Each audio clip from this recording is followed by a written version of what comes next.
네, 안녕하세요. 손쌤입니다. 우리 지난 시간에 우리 이슬람 세계 형성해가지고, 우리 이슬람교 만들어지고, 그 다음에 칼리프 시대, 그 다음에 우마이야 왕조, 그리고 아바스 왕조, 뭐, 후 우마이야, 파티마, 뭐, 셀주크 티르크, 여러, 세계들을 여러분들이랑 같이 공부를 했었습니다. 그래서 오늘은, 15차시를 반으로 나누어서 15-2차시, 그래서 이슬람 사회의 문화 부분을 여러분들이랑 같이 이야기를 할 예정입니다. 그래서 여러분들이랑 요 이슬람교 중심으로 만들어진 이슬람 세계 형성과 확장 우리 지난 시간에 봤고, 거기에서 나타난 문화는 어떤 게 있는지 간단하게 한번 살펴보도록 하겠습니다. 시작할게요.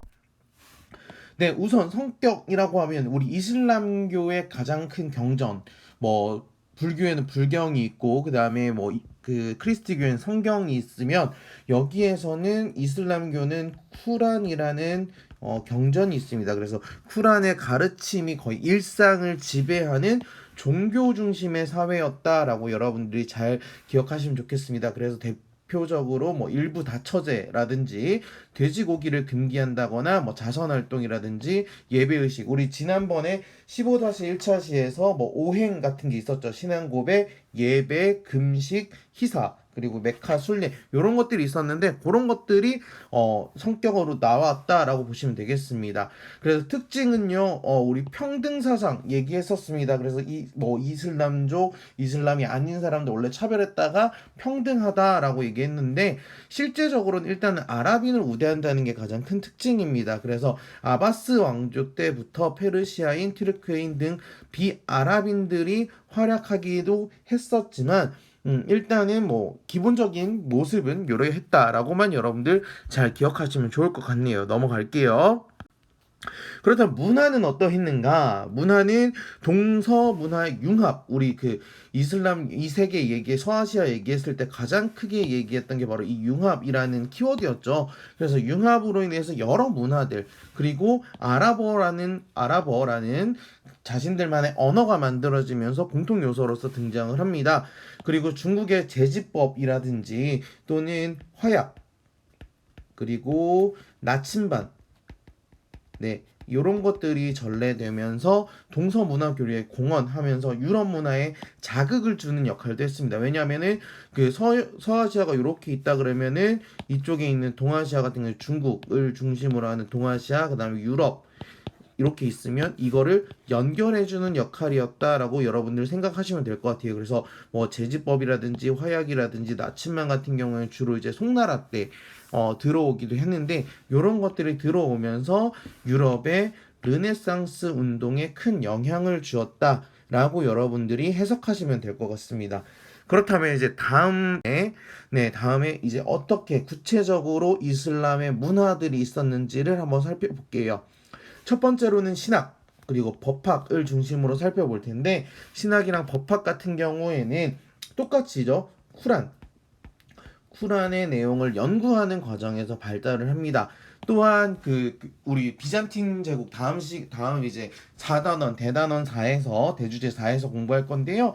뭐 그리스에서 넘어왔던 이 아리스토텔레스가 이제 음 헬레니즘을 거쳐서 이제 동유럽 지역에 이제 많이 남아 있었는데, 그것들이 넘어오면서 이것들이 연구가 되고 다시 유럽으로 전해져서 이제 중세 유럽의 스콜라 철학에 대해 성립에 기여하는 모습을 보이기도 합니다. 그 다음으로 넘어가면 이제 역사학 같은 경우에는 무함마드의 전기라는 건 위인전 같은 거겠죠. 그런 것들을 만드는 과정에서 발달하는데, 이븐 할둔이라는 사람이 책을 하나 씁니다. 그래 역사 서설이라는 책을 만들기도 하고요. 지리학 같은 경우에는 아까 우리 동서문화 교류라고 했었죠. 그래서 상업활동 또는 성지순례 같은 것들로 발달을 하게 되는데, 대표적인 게 이븐 바투타의 여행기라는 책이 있습니다. 이븐 바투타는 이제 몽골 제국 얘기했을 때도 등장했던 인물이니까 좀 기억해 주시면 좋을 것 같고요. 문학 같은 경우에는 여러분들 뭐 잘 아는 아라비안 나이트라고 이야기하는 천일 야화 같은 문학 작품들도 이제 만들어지게 되었다라고 그냥 간단하게 정리해서 넘어가시면 될 것 같고요. 건축과 미술에서 주로 많이 등장을 합니다. 뭐 유럽도 마찬가지고 서유럽을 중심으로 했던 것들 중에서 이제 건축이나 이런 것들이 많이 등장을 하는데요. 대표적인 특징이 둥근 지붕 돔이라고 하죠. 그리고 뾰족한 탑을 특징으로 하는 모스크 양식이 이제 등장을 합니다. 이 모스크 양식이 등장을 하는데 여기 보시면은 똑같이 나와 있죠. 이제 바위의 돔 사원이라고 하는 예루살렘에 있는 이슬람 사원이고요. 그리고 뭐 불교나 그다음 크리스트교와 같이 뭐 신의 형상을 조각한다거나 얼굴을 그린다거나 그런 것들이 없어서 이런 기하학적인 아라베스크 무늬 아라베스크 무늬 같은 것들이 등장을 합니다. 여기 나와 있는 무늬들이 이제 아라베스크 무늬라고 이야기를 하는데요. 교재에도 잘 나와 있으니 잘 살펴보시길 바랄게요. 넘어갈게요.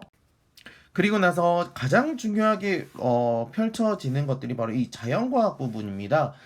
자연과학이 발달을 하게 되면서 뭐 수학이라든지 뭐 과학이라든지 이런 것들이 등장을 하게 되는데요.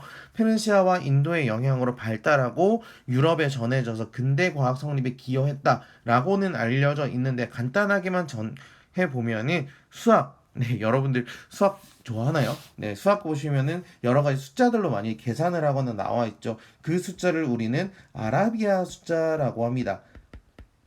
네, 아라비아 숫자가 등장을 하고요. 그리고 영의 개념이 확립이 되면서 뭐 대수법이라든지 삼각법 같은 것들이 완성되고는 하고 있습니다.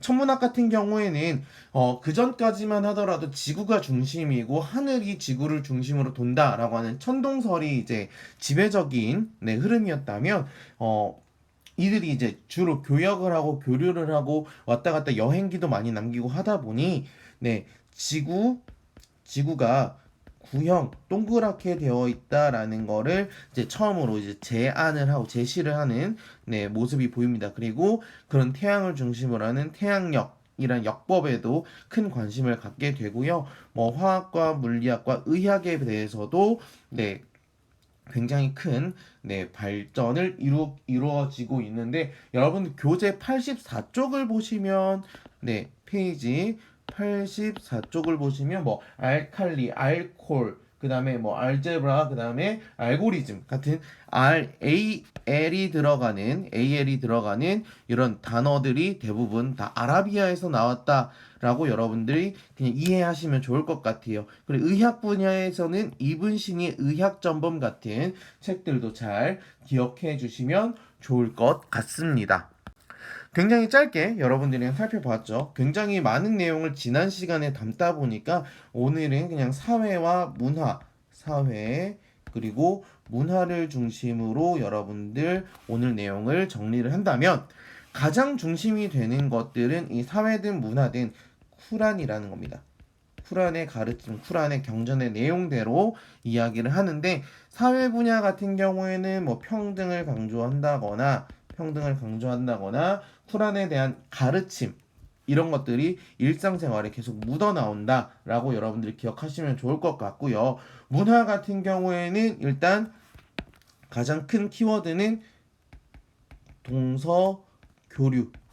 그러다 보니까 이로 인해서 주로 왔다 갔다 하면서 뭐 동서 교류라고 하지만 유럽에 전파하는 모습을 여러분들 잘 기억하시면 좋을 것 같습니다. 뭐 중국의 제지법, 화약, 나침반 이런 것들이 유럽에 전해져서 뭐 르네상스 그 이후에 이제 대항해 시대 이런 것들도 연결이 되거든요. 그런 것들도 여러분들 잘 기억해 주시면 좋겠고 가장 중요한 키워드로는 이제 건축이겠죠. 건축 같은 경우에는 가장 중요하게 돔과 탑 그리고 아라베스크 요거를 중심으로 여러분들 살펴보시면 되겠고 자연과학 같은 경우에는 뭐 과학 분야에서도 여러분들이 생각하는 거 뭐 숫자 0이라든지 또는 AL로 시작하는 여러 가지 단어들 같은 경우 그런 것들의 영향을 받아서 과학 분야가 굉장히 많이 발전을 했구나 정도만 여러분들이 잘 기억해 두시면 좋을 것 같습니다. 그럼 다음 시간에는 여러분들 이제 오스만 제국이라고 얘기하는 오스만 제국 거의 15세기부터 거의 20세기까지 쭉 오는 대제국을 여러분들 만날 겁니다. 그러면서 이슬람 세계, 서아시아 세계를 정리하려고 합니다. 그리고 나서 다음 시간 보고 그 다음 시간부터 이제 인도로 넘어가도록 하겠습니다. 일단 오늘 수업 여러분들 고생 많으셨고요. 그럼 다음 시간에 오스만 제국으로 만나도록 하겠습니다. 고생하셨습니다.